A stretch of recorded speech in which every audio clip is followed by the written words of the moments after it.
Okay, here we go. Really quick, we're going to learn a great easy formula to work out any major or minor chord on the keyboard. Alright, so we're going to be working with our right hand for now. You will eventually learn chords and parts of chords with both hands, but we'll start with the right hand first. So really simple. Hopefully by now you've looked at some scales. We're going to look at the key of C just because it's nice and simple. So that is just every white note from C to C. Cool, so the spacing between those notes is tone, tone, semitone, tone, tone, tone, semitone. That's the same for any key, and that pattern for the major scale doesn't change. Okay, and then a minor scale has a flat 3, a flat 6 and a flat 7. Today we're only using the numbers 1, 3 and 5 to make a basic triad chord.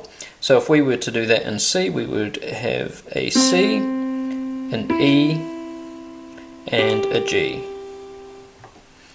Those three notes there. Nice and simple, right? So we can apply the same formula in terms of key spacings from this chord to any other chord. So you'll notice here I've got 3 keys in this gap, and I've got 2 keys in this gap. So I can then take that, say I wanted a D sharp chord, I can count 3 keys, play the next one, count 2 keys and play the next one. That is D sharp major. Okay, or F sharp here.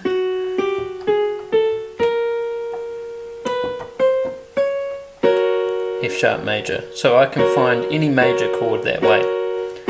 Right, nice and simple. Now to make it minor, because we've only got 1, 3 and 5, we don't have to worry about the flat 6 or flat 7. All we need is a flat 3. So if I come to a D here,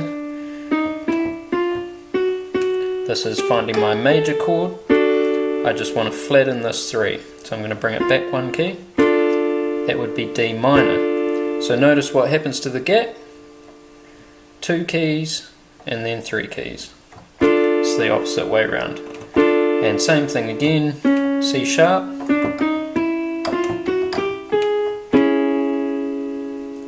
that is C sharp minor. So I can find any minor chord. So that's an easy way to find any major or minor chord on the keyboard.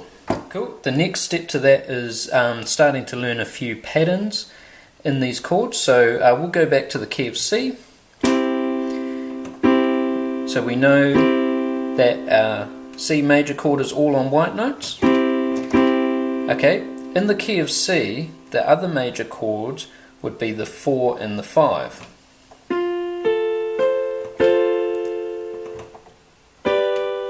So those are F and G.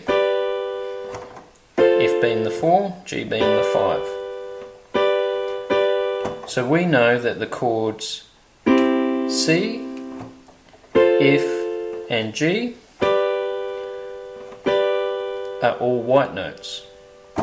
So straight away, if you're playing any of those chords, you know they're all going to be on white notes.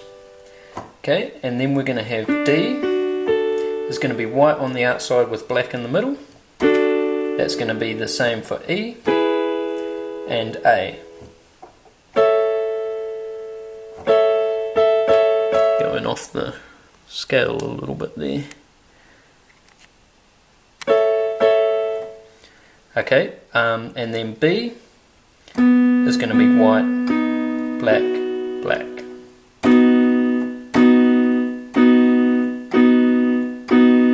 Okay, so this is talking about the major chords.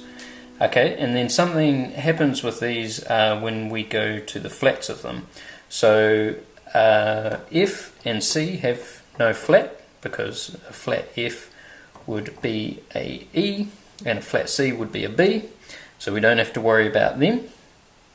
Okay, so if we look at B flat,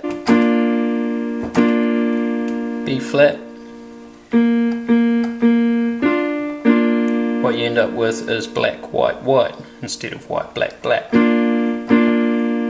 Okay, our D chord, if we go to D flat, major, sorry, is going to be now black on the outside, white on the inside. Okay, if we went to E flat, same thing. Black on the outside, white on the inside now. Okay, F sharp or G flat is going to be all black keys. That one's a little bit different. And then when we go to A flat, we're going to have the same thing again, black on the outside, white on the inside. So those are some formulas that you get used to seeing.